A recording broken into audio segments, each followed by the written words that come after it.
किसान साथियों को नमस्कार। मैं अमित सांगवान आज 3 महत्वपूर्ण विषय पर आपके बीच अपने विचार साझा करने आया हूं।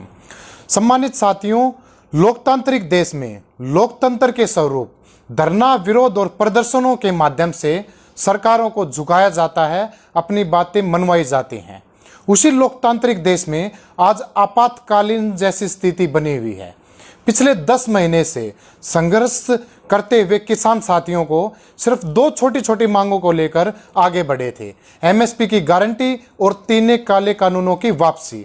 एमएसपी तो नहीं मिला क्या?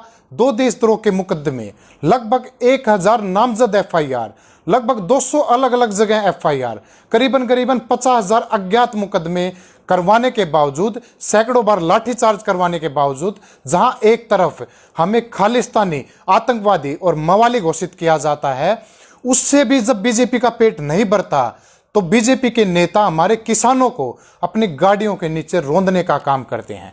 उसी तरह पर देखा जाए तो प्रदेश का मुख्यमंत्री, हरियाणा प्रदेश का मुख्यमंत्री अपनी जनसभाओं में सार्वजनिक तौर पर अपने कार्यकर्ताओं को कहता है कि यह वक्त है, प्रत्येक जिले में 500, 700, हजार कार्यकर्ता तैयार करो, वॉलेंटियर तैयार करो, उनको लठ दो और किसानी आंदोलन को कुचलने के लिए उन पर लठ बरसाओ। मैं तो सिंपल से एक बात मुख्यमंत्री से कहना चाहता हूं कि खट्टर साहब, उन भोले भाले कार्यकर्ताओं को और उनके बच्चों को अच्छी शिक्षा देने की बजाय, उनको अच्छा रोजगार देने की बजाय, उनको अच्छी चिकित्सा देने की बजाय, उनका अच्छा जीवन यापन करने की बजाय आप उनको अपराध की दुनिया के लिए प्रेरित कर रहे हो। आप उनको अपराधी बनने के लिए प्रेरित कर रहे हो। आप उनको मरने मारने के लिए प्रेरित कर रहे हो और आप अपनी राजनीतिक हथकंडों को पूरा करने के लिए उनकी जिंदगी के साथ खिलवाड़ करना बंद कीजिए। मैं समझता हूं कि वाकई आपको इस किसान आंदोलन से दिक्कत है तो आप स्वयं आइए, आप अपने सांसदों को भेजिए, आप अपने विधायकों को भेजिए, आप अपने मंत्रियों को भेजिए, उन भोले भाले कार्यकर्ताओं को जिनकी रोजमर्रा की जिंदगी शायद सामान्य सी हो, उनको मरने या मारने या अपराधी बनाने के लिए बंद कीजिए।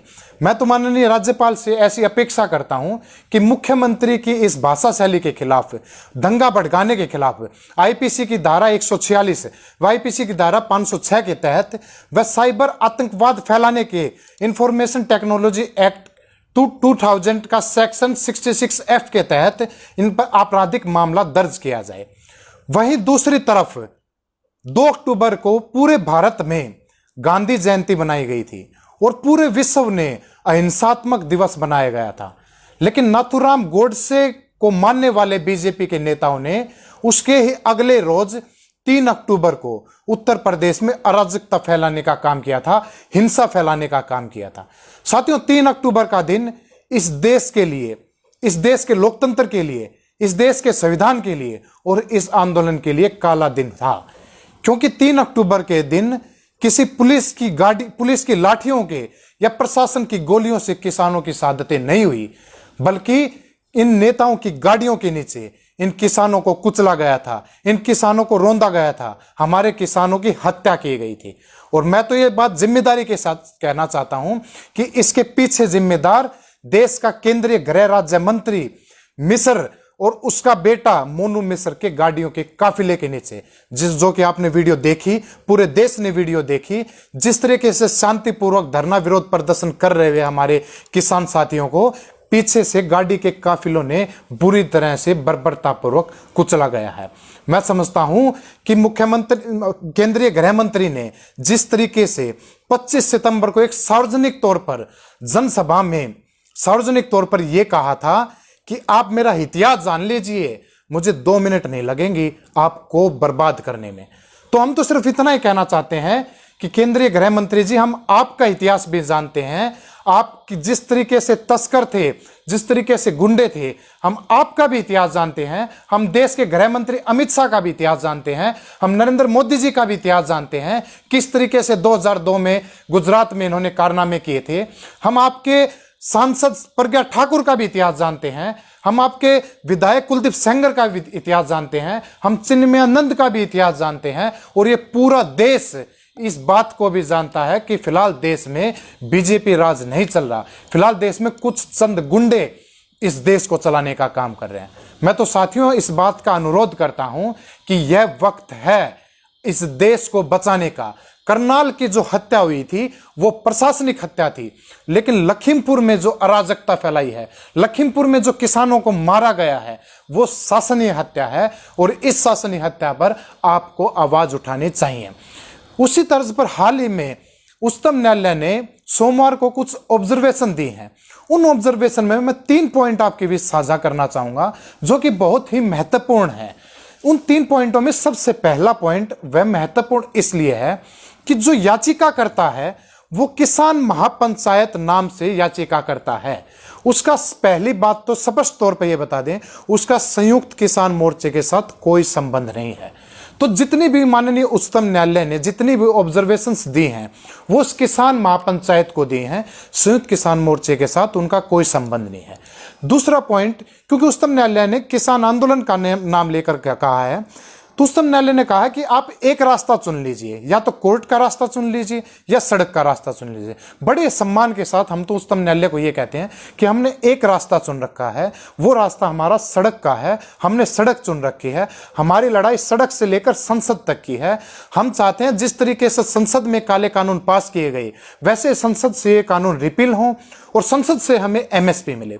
तीसरा पॉइंट जो कि महत्वपूर्ण है, न्यायालय ने कहा कि आंदोलन किस बात का, ये कानून तो फिलहाल है ही नहीं।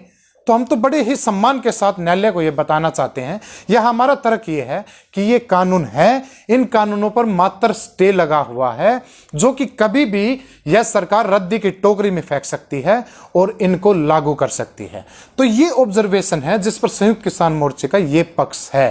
तो साथियों, मैं तो ये समझता हूं हाल ही की जो घटना हो रही है, जिस तरीके से जगह जगह पर लाठीचार्ज की जा रही है, जिस तरीके से एक एसडीएम सिर फोड़ने की धमकी देता है, सिर फोड़वा देता है, जिस तरीके से प्रशासनिक घटना होती है, प्रशासनिक हत्या करवाई जाती है, शासनीय हत्या करवाई जाती है, मैं तो समझता हूं इस अमानवीय घटनाओं के बाद भी अगर आपका जमीर नहीं जागा तो साथियों, देश इस वक्त तमाम देशवासी जो लोकतंत्र में विश्वास करते हैं, जो संविधान में विश्वास करते हैं, वो मर चुके हैं। क्योंकि सरदार भगत सिंह की मैं बात कहना चाहूंगा। सरदार भगत सिंह कहते हैं कि इंकलाब के जुल्म के खिलाफ आवाज उठाना इंकलाब की ओर बढ़ा हुआ पहला कदम है।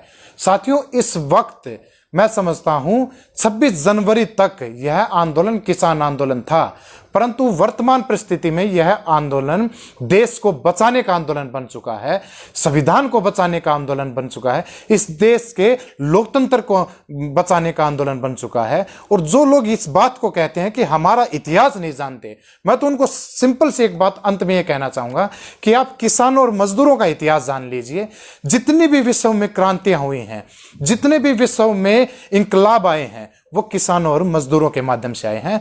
तमाम साथियों से, तमाम देशवासियों से सिर्फ इसी बात का अनुरोध है कि आप देश के लोकतंत्र को बचा लीजिए, आप देश के संविधान को बचा लीजिए, आप देश को बचा लीजिए। किसान और कृषि और खेत अपने आप बच जाएंगे। देश को बचाने की मुहिम आप शुरुआत कीजिए। बहुत बहुत धन्यवाद।